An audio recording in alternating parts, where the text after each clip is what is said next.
Hi guys, and welcome to Hillside Talks. I am Maria, and I run this YouTube channel and podcast, and I talk about everything intentional living. We talk about our tech habits, we talk about what makes us thrive and what might hold us back. And intentional living often encourages us to make changes, big or small. And sometimes when we want to make changes, it can be kind of obscured by fear. Fear of failing has held me back plenty of times from trying something new. We live in such a perfectionistic culture where everything has to be just right or look effortless even when it's not. Some of those very curated photos on Instagram, on some profiles where it's just meant for the person to just be walking relaxed down the beach. That photo might have taken an hour or two to make, which is kind of crazy. And if you're trying to live up to the standards of everyone around you, whether it's making a photo look just right or your home to look in a certain way, the bar has been set and it's set high. So I just want to give you permission to let go of unrealistic high expectations and to let go of fear. I've shared before that I was doing my yearly evaluation back in 2021, and the question, what did fear hold you back from in 2021, stopped me in my tracks and caught me somewhat by surprise because I'm not naturally a fearful person. But my instinctual answer was everything. I realized that fear was holding me back from even letting myself consider reselling our house and move back to the city. A part of me felt like a failure for making what was apparently the wrong choice by moving or by buying a fixer-upper or moving Max again, or the money that we would likely lose by selling again so quickly. There was also the friendships that we had invested in and new friends who had very kindly made space for us in their lives. The church, which had welcomed us in with open arms.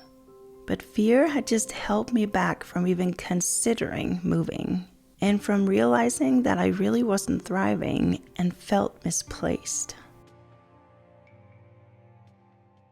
When I realized that it was actually fear holding me back, I could face it head on.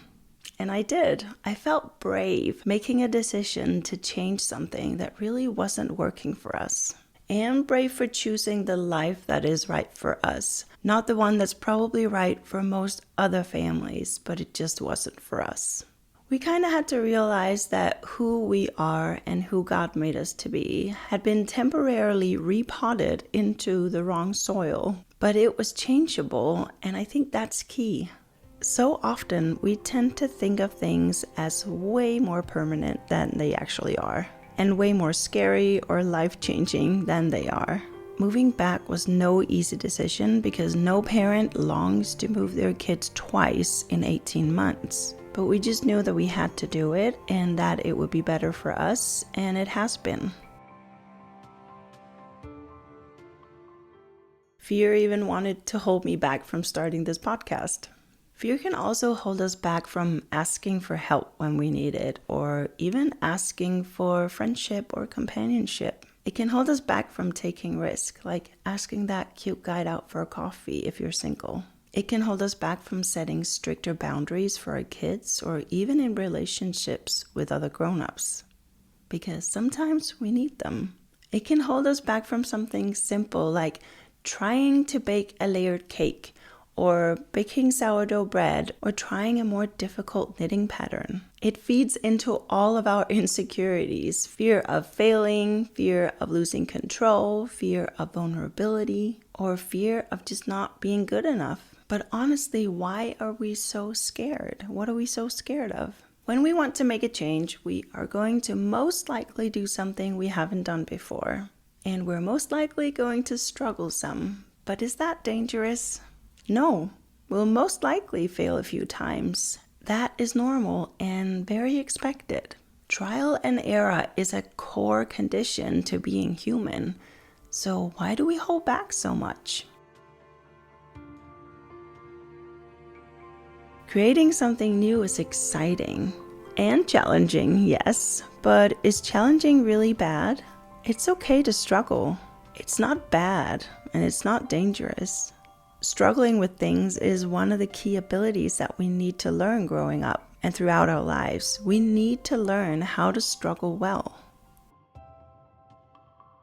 Our struggles are not about how we fall, it's about how we get back up. How we learn and grow and most likely don't fall as hard next time we try. We might also not fall at all, and most likely we'll experience that it wasn't as scary as we thought it would be.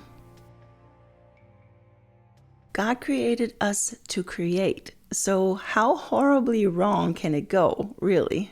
Sometimes when we're making a change, it can be helpful to have a little mental tool ready. And Morten and mine are very different. Morten always says, what is the worst case scenario and can I live with that? If you really take a situation to the worst case scenario, if the answer for him then is, yes, I can live with that, then he'll go ahead and do it. If the worst case scenario is something that's too risky and something that he's not willing to go there, then the answer is no. I like to think of trying new things as experimenting, because when you do experiments, even in school, then you can have different outcomes. You can look at the results and analyze them, but they don't really fail, and it really takes the pressure off. We have to trust that God has given us everything that we need to try new things, to step out and to be brave. And of course, there's a big difference in stepping out of your comfort zone in a sewing project or making a potential life-changing decision. But they're still linked and definitely connected in our brains and nervous system. The more we practice dealing with fear, even in the small things, we're still giving our muscles and our support muscles a workout, and we'll become better at it. 4 years ago, I started vinterbadning, which is a Danish or Scandinavian thing where you do a cold plunge in the ocean a few times a week all year round. In Denmark, the water is never warm and it can get literally icy during winter. It's not easy to get into the water, I'm gonna be honest, it really isn't. But it builds stamina for sure. For me, I quickly noticed my vinterbadning mental training spilling into other areas of my life. When I faced challenges that I didn't think I could do, I noticed myself thinking, if I can jump into freezing water, I can do this too. And it's the same thing with completing a really difficult sewing project or conquering sourdough. When I can turn fermented goo into delicious homemade bread, I can do this too. And it's time to face those fears, big or small, step by step, fail, and then get back up and try again.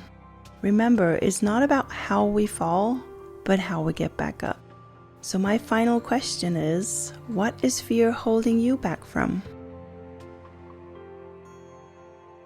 Give it a think, and I formulated a little prayer that I'll just end off with and leave you with some music after to think a little bit. And I'll see you back here next week. God, please help me live a life navigated from knowing that you love me, not by fear. Show me where in my life fear is holding me back from being who you created me to be. Help me face it, knowing that you'll be by my side, always. Amen.